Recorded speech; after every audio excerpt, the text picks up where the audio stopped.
இச்சபோட் சினிமாவில் எந்த விட நினச்சி பார்க்க போகிற முடியும் பார்த்திங்கன்னா பிக் பாஸ் சீசன் 8ஓட இப்போது இன்றைக்கி எபிசோட் பார்த்தவங்களுக்கு ஒரு விஷயம் புரிஞ்சிருக்கும்னு நினைக்கிறேன். ஸோ இந்த பிக் பாஸ் ஹிஸ்ட்ரியிலே வந்து தமிழ் சீசனில் இந்த மாதிரியான ஒரு எவிக்ஷன் யாருக்குமே நடந்திருக்க வாய்ப்பே இல்லை அப்படிங்கிறது தான் சொல்லணும். ஏன்னா அந்த மாதிரியான ஒரு சென்ட் ஆஃப் தான் வந்து பார்த்திங்கன்னா தீபக் வந்து நடந்தது. ஆல்ரெடி ஃபர்ஸ்ட் அவருக்கு என்னென்ன நடந்த விஷயங்கள் எல்லாமே போன வீடியோவில் பார்த்துருந்தோம்.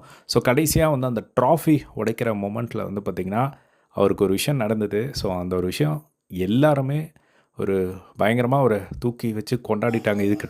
இதுக்கு மேலே நம்மளுக்கு எதுக்கு டைட்டில் அப்படிங்கிற அளவுக்கு வந்து அவரை வந்து பயங்கரமாக சூப்பராக ஒரு விஷயம் பண்ணி அமிச்சாங்க.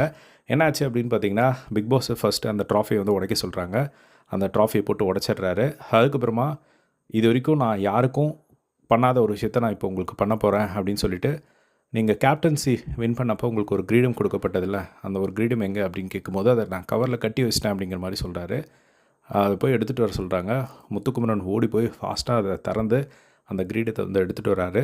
ஸோ எடுத்துகிட்டு வந்ததுக்கப்புறமா அவர் வந்து பிக் பாஸ் ஒரு ஸ்பீச் கொடுக்குறாரு. ஸோ இந்த ஒரு கேமை ரிசல்ட் என்னவானா இருந்துட்டு போகுது அப்படின்னு சொல்லி இந்த கேமை இன்றைக்கி வரையும் நேர்மையாக விளையாண்ட ஒரு சூப்பரான ஒரு கண்டஸ்டன்ட் நீங்கள் அப்படிங்கிற மாதிரி சொல்கிறாரு. எல்லாருமே விசில் அடிக்கிறாங்க. ஸோ இது வரைக்கும் சீசன் 7 வரையும் வந்து நான் பார்த்த கேப்டன்சிலே ஒரு பெஸ்ட் கேப்டன்சி யார் அப்படின்னா அது தீபக் தான். அதுவும் அது இந்த சீசனில் தான் வந்து நடந்திருக்கு.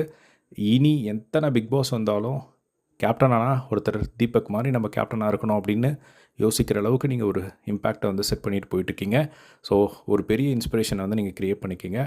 ஸோ எல்லா சீசனுக்கும் வந்து ஒரு பெஸ்ட் கேப்டன் அப்படின்னு நான் சொல்லி இப்போது உங்களுக்கு அந்த ஒரு கிரீடத்தை வந்து சூட்ட விரும்புகிறேன் அப்படின்னு சொல்லிட்டு முத்துக்கிட்ட வந்து அந்த கிரீடம் வைக்க சொல்கிறாங்க. ஸோ முத்துவும் வந்து பயங்கர எமோஷன் ஆகி அந்த கிரீடம் வந்து வைக்கிறாங்க. ஸோ டக்குன்னு அவரும் வந்து பயங்கரமாக எமோஷன் ஆகிடுறாரு. அது மட்டும் இல்லாமல் இந்த வீட்டோட ஒரு கூலஸ்ட் கேப்டன் நீங்கள் தான் அப்படிங்கிற மாதிரி சொல்கிறாரு. அதுக்கப்புறமா அவங்க பையன்கிட்ட வந்து சொல்லியிருந்தாங்க, சாரி அக்னேத், நான் ட்ராஃபி வின் பண்ண முடியல, அட்லீஸ்ட் அப்பா இது வின் பண்ணிக்க அப்படின்னு சொல்லி.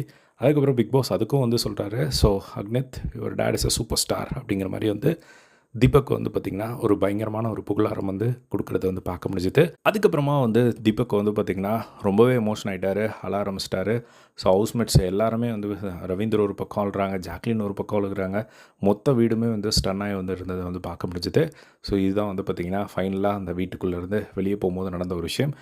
உண்மையிலே ஒரு டைட்டில் வின்னருக்கு எந்த அளவுக்கு ஒரு விஷயம் வந்து நடக்குமோ அந்த மாதிரி ஆல்மோஸ்ட் நிறைய விஷயங்கள் வந்து இவருக்கு நடந்த மாதிரி தான் அந்த இடத்துல வந்து நம்மளால் ஃபீல் பண்ண முடிஞ்சது.